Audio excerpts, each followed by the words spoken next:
Градоначалникот на општина Кочани Радко Димитровски потпиша меморандум за соработка со градоначалникот на општина Разлог, Република Бугарија.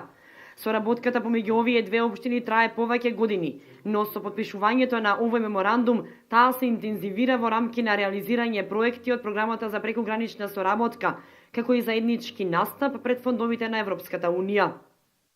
Со овој меморандум ги дефинираме начините на соработка кои што ќе бидат во сите можни полиња. Во делот на настапот во европските фондови, инвестициони и оперативни фондови, пред се во прекограничната соработка, во делот на културата, во делот на образованието, во делот на спортот, воопшто да овозможиме што е можно повеќе граѓани на општина Кочани и граѓани на општина Разлог да се сретнуваат и да разменуваат своите искуства. Градоначалникот на општина Разлог Красимир Герчев очекува успешна соработка во делот на заедничката реализација на проекти од непосреден интерес за граѓаните на двете општини.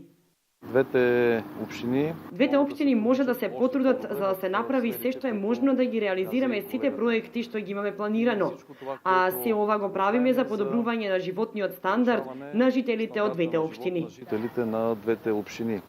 Двете општини заеднички го реализираат проектот за прекогранични ИПА фондови во делот на заштитата на животната средина, како и за проектот користење на електрични автомобили за двете општини.